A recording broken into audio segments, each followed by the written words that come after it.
One border can change everything. For Ethiopia, a nation of over 120 million, the lack of sea access isn't just a map issue, it's a daily crisis. Ethiopia's leaders, especially Prime Minister Abiy Ahmed, have called sea access a matter of national survival, fueling a tense standoff in the Horn of Africa. This isn't a quiet dispute. Ethiopia's push for a port has alarmed neighbors like Somalia and Eritrea, who see it as a threat to their sovereignty.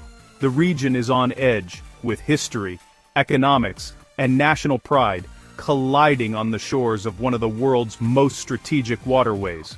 To understand this crisis, we need to unravel the history that left Ethiopia landlocked and its neighbors wary. The Red Sea isn't just a scenic waterway. It's a global trade superhighway, carrying 15% of the world's goods between Europe and Asia. Control over its coastline means economic and strategic power, which is why global and regional powers are scrambling for influence here. The US maintains a presence to protect trade, while China built its first overseas military base in Djibouti, signaling its long-term ambitions. Gulf states like the UAE and Saudi Arabia are investing billions in ports and military infrastructure, seeing the Horn of Africa as their strategic backyard. Turkey and Russia are also in the mix, forging alliances and seeking influence. Recent instability, like Houthi attacks on shipping, has shown how fragile this choke point is. Any disruption sends shockwaves worldwide. Ethiopia's quest for a port is adding another layer of complexity to this already crowded chessboard. The stakes are global, and the competition is fierce. Ethiopia's coastline vanished in 1993, when Eritrea won independence after a brutal war, leaving Ethiopia landlocked overnight. Since then, Ethiopia has relied on Djibouti for 90% of its trade, paying massive port fees and facing constant vulnerability. This dependency is a strategic nightmare. Any political shift could cut Ethiopia off from the world. Prime Minister Abiy Ahmed frames sea access as an existential issue, turning it into a patriotic cause. The demand for a port is now irreversible, fueling a national obsession to break free from landlocked isolation. Previous attempts to solve this, through deals and infrastructure, haven't satisfied Ethiopia's ambitions. Now, historical grievances and economic pressure are pushing Ethiopia toward bold, risky moves. In early 2024, Ethiopia struck a deal not with a recognized country but with Somaliland, a breakaway region of Somalia. The agreement: Ethiopia gets a 50-year lease on a stretch of coastline for a port and naval base. Somaliland gets the promise of formal recognition. For Ethiopia, it's a potential game-changer, diversifying trade routes and reducing reliance on Djibouti. For Somaliland, it's a high-stakes gamble for international legitimacy. But the deal bypassed Somalia entirely, ignoring international recognition of its borders. Ethiopia's move was seen as a direct challenge to Somalia's sovereignty, sparking outrage in Mogadishu.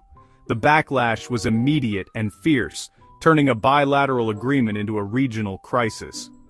The ink was barely dry before the region was thrown into diplomatic turmoil. Somalia saw Ethiopia's deal with Somaliland as a direct attack on its sovereignty and responded with fury. The Somali government declared the agreement void, recalled its ambassador, and put its military on alert. The move united Somalis at home and abroad, rallying around national pride and resistance. President Hassan Sheikh Mohammed led the charge, framing the crisis as a defense of Somalia's territorial integrity. International law and organizations back Somalia's claim.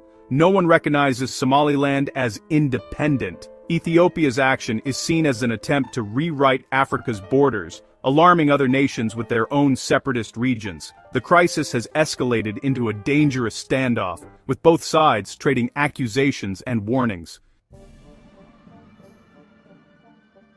The Ethiopia-Somalia standoff is unfolding on a stage crowded with global and regional powers. The U.S. wants stability to protect shipping lanes and counter terrorism efforts, urging dialogue and respect for Somalia's borders. China, with major investments in Ethiopia and a base in Djibouti, is caught between supporting its ally and upholding non-interference.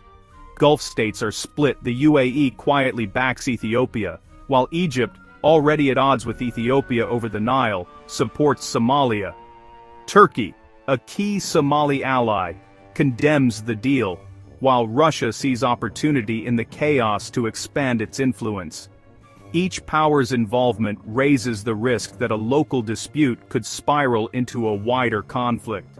The Horn of Africa has become a chessboard where every move is watched, and every misstep could have global consequences. The world is watching, but solutions remain elusive. The Horn of Africa is already a tinderbox. Sudan's civil war, Somalia's fight with al-Shabaab, and Eritrea's tense relations with Ethiopia all add fuel. Ethiopia's push for a port could ignite a regional conflict, drawing in neighbors and international backers. Eritrea is accused of stirring unrest, and Ethiopia warns of possible war preparations.